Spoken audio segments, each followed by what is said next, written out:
Vettori versus Adesanya booked coming up in June, right around the corner, not even 2 months away. And story came out.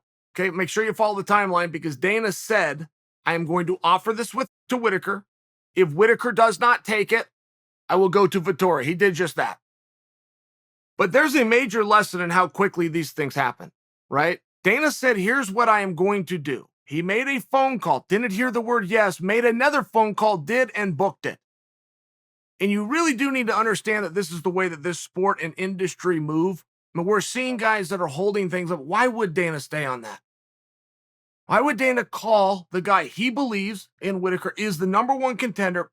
If he gets a no, put the phone down and you've got to make another call. I mean, I only bring that to you because it's really important that you see this is very consistent. This is very much how things happen. Vettori is very much getting an opportunity because somebody else said no. That's fine. What's wrong with that? When Vettori's phone rang, Vettori said yes. I bring it to you because this is a month removed from John Jones saying no. But there was no singling out.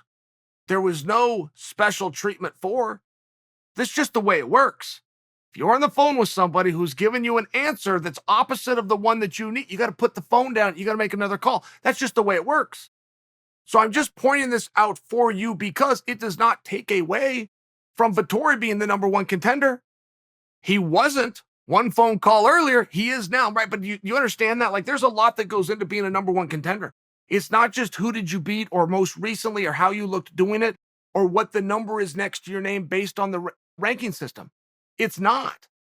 The number one contender, there's a whole pie that goes into that, and saying the word yes is every bit as relevant slice of that pie as anything else. That's one thing that people don't take into consideration. But it's a very real thing. And Vettori is now officially in writing. It is no longer a debate. It is not a discussion. And even if he wasn't the guy, what moved him up? Not a punch, not a kick, not a win. Telephone call where he said the word yes. I bring that to you because of the power within that word, but also the understanding things are time sensitive. We've got to go. We are moving, and we are moving now. We are going to get this resolved today, and we're going to go in order. But either way, a name goes on that board today. It's important that you understand, and it's important that you think of that in that regard. And meanwhile, I saw the odds came out. It's basically 2-1, Adesanya, basically. But I was talking to my partner, Ryan, and he goes, well, Chael, do you think that Vettori could beat him? I go, Ryan, do I think Vettori could beat him? Yes, I think Vettori could beat him based on Vettori's last fight where he beat him, according to one of the judges and Michael Bisping, who's a Hall of Famer in the division and happened to call the fight that night. I mean, only bring that to you because to act as though this is a foregone conclusion, I don't know what disrespect Vettori has gotten. And I do get the appreciation for Adesanya. We are seeing a rare talent there. But we're also seeing a willingness by Adesanya. When you talk about being the greatest ever, the greatest evers do have a couple of things in common, which is not only did they beat a division, they beat it a second time. Right? It's the big thing that George St. Pierre did, which is why nobody can claim George's spot at the throne, at least of now.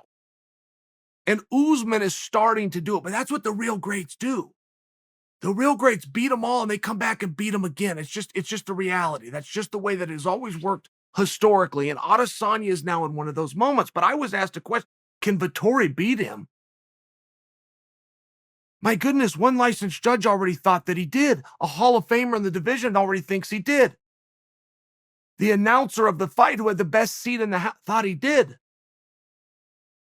This is with Vettori coming off the heels of having an all-time takedown record.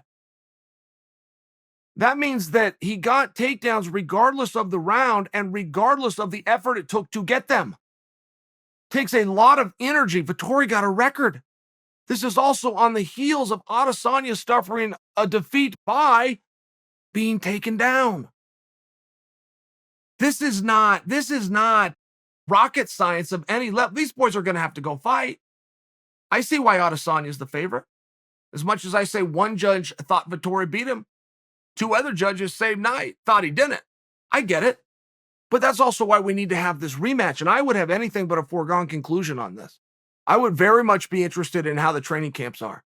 because there's something in sport to be said for momentum. And Marvin is a very hungry guy.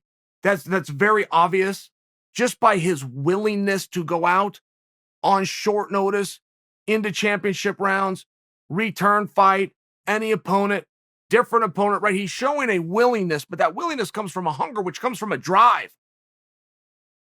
And that same hunger and drive took Adesanya to the top of the mountain. For me to question, does he still have it? Well, we're always going to question that. That's what we do to the greats.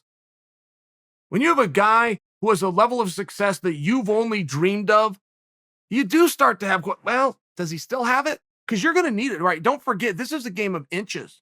And while Adesanya is meaningfully better, recognizably better than the night he fought Vettori, I think Vettori is too.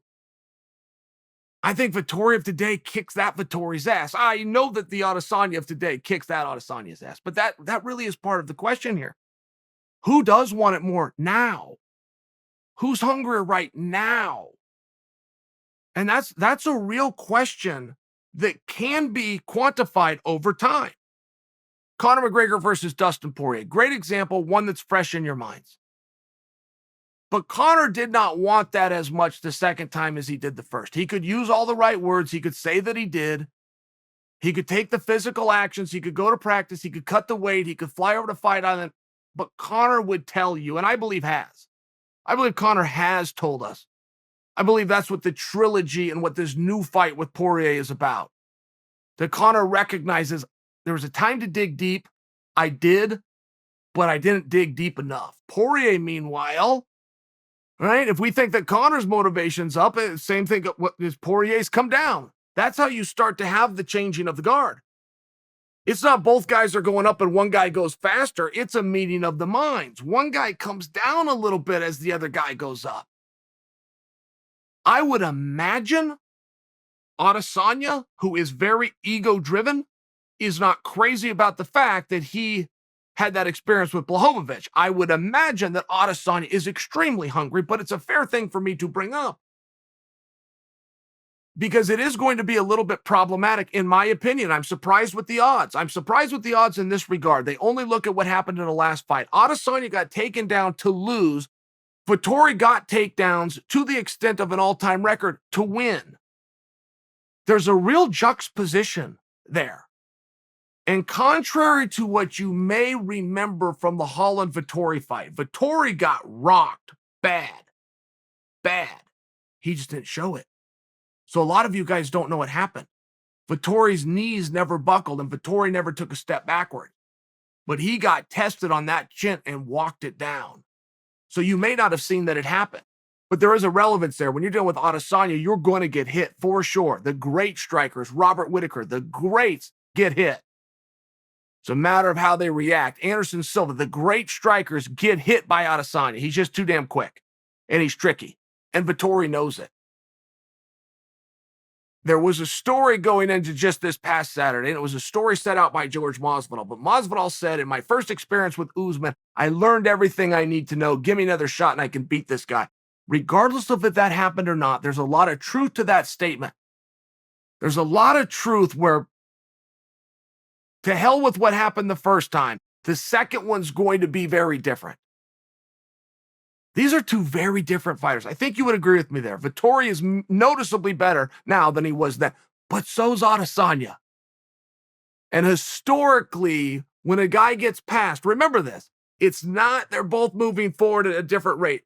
One guy comes down. That's what helps level the playing field as the other guy's coming up. Historically, I don't believe that's what we're seeing now. I believe you are going to see a very ready Izzy Adesanya, but you have to insult Adesanya the right way. If you do not insult him the right way, you do not get the best out of Adesanya. My guess, though Izzy's been quite a gentleman, though Izzy's been rather quiet, my guess at the expediency of the champ accepting this match is that Adesanya is going to be in top form.